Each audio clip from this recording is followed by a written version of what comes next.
Hey lovelies, thank you so much for tuning in. If you're new here, hi, my name's Lena. Over here on this channel, we talk about life. We do a lot of story times, drama, all of that. So if any of that interests you, please stay tuned.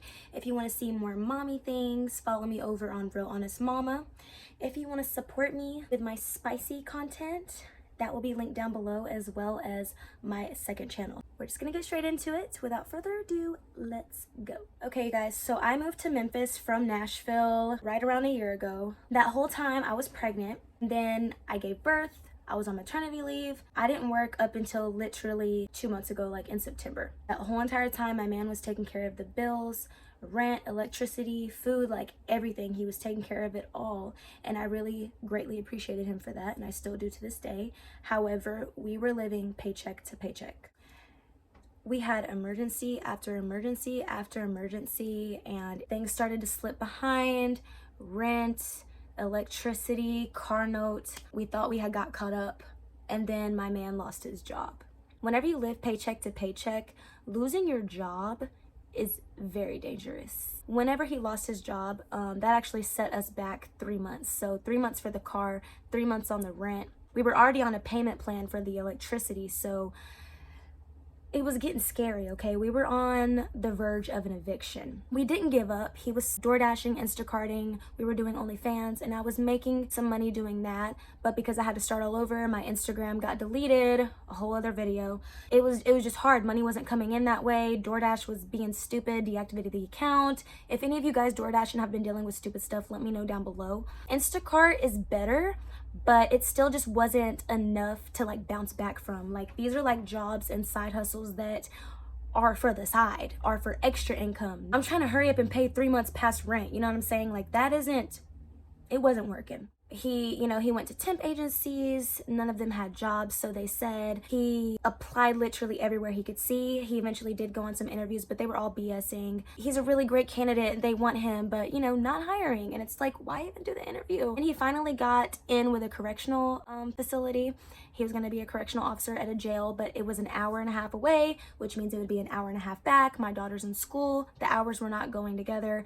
However, he still went ahead and went for it, did the interview, passed, was doing the drug screening, passed. Then he had to like go in for a psych evaluation or something like that. And during that time, which this could be a whole other video, y'all. During that time when he had to go an hour and a half away, drive to that jail, he couldn't bring his things in. So I guess he left his money with like one of the guards, and the guard, he stole his money. I can do a whole video on that. I might do a short on that because that's a whole story. And yes, the guard did steal his money, and to this day, I'm just shooketh. I don't understand. So that was only like $5, but we're literally behind on rent, behind on car note, behind on electricity, and you stole his $5. I was enraged. That's a whole other story time. Anyway, I had even tried to get jobs, and I did have a couple jobs while in Memphis. I cleaned houses for a little while. It ended up not working out because I was 8.5 months pregnant while cleaning houses. And if you don't know, cleaning houses while you're pregnant, let alone 8.5 months pregnant, is extremely exhausting. Okay, I ended up having to go to the hospital. I was bleeding because of it. It was a mess. So they ended up letting me go because I missed too many days for medical reasons. Understandable. I tried to work all these other jobs. I applied and applied and applied. I applied to over 200 jobs, and I maybe only got like a few callbacks. And the few callbacks that I did get, the pay was really bad, like $10 an hour, $15 an hour. Then you have to wait the week, and then what day of the week you start, it really depends. Like, you may not get paid immediately, even if it's paid weekly. I just didn't have time to wait. We didn't have time to wait on a check.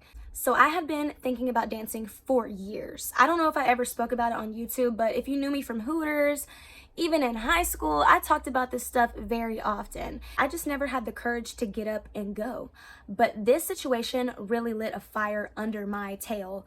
I called the pony. I got all the information I needed to know out of them. I got my tail up. I got cute. I did my hair, I did my makeup. I took my down to the pony, and I got me a job. I didn't start working that night, and I will do a video about like how that all went down, but I really just wanted to make this video to explain why. I feel like some people are disappointed. I feel like some people are angry. I now feel very fortunate and happy, and I was able together. I mean, he was still putting his money into it, with the Instacart, but I made over $10,000 in just a little over a month. I paid for my car note. I paid for the rent all those 3 months.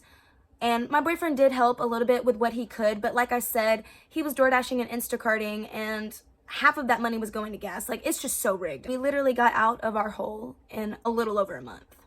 There's a lot of money coming through, and I'm not gonna lie, I mean, I used almost half of it to catch back up on bills and stuff, and then I've probably spent like, I don't know, like 2 to 3K just on outfits, shoes, makeup, hair, just stuff that I like, stuff that I want, stuff that I haven't been able to afford the last year of my life. And then, you know, a couple thousand in savings. So yeah, when people say they're disappointed or they don't like what I'm doing, all I can say is I'm disappointed in those who raised me, who didn't raise me to be financially stable, who didn't give me a head start in life, who didn't send me off to college with a fund, no savings. I'm doing all those things for my kids, and they're literally kids, like they're toddlers, babies. I don't understand how, as a parent, you don't want what's best for your kid. Like, in all of those years, you're telling me you couldn't put $20 a week to the side? How? Yes, finances suck, but I have been saving for my 5-year-old for years. Like, even if all I can afford is $1, I don't give a fuck. I'm gonna put something towards her piggy bank each week. I'm excited, and I'm gonna make more videos. I'm gonna do like my first night, what it was like getting hired, what I actually wore to the interview, the process, all that. I'm not where I want to be, for sure. Like, this is not an end. This is not, like, I'm not comfortable at all. I'm still hustling. I'm still making money, and I just started. There's just a whole lot of stuff going on, and I'm super excited, and I'm gonna talk about all of it: the school, the dancing, money, everything. Yeah, this isn't to encourage anybody to do what I did. I just wanted people to know why, because the why is very important to me. Thank you guys so much for being here. If you want more updates, more dance talk, money talk, school talk, please subscribe. My channel is finally monetized, and I have all the paperwork figured out, so please watch the ads, give this video a thumbs up, share it, Facebook, Instagram, X, whatever, I don't care, send it to all your friends, and I love you guys. Thank you so much. Bye.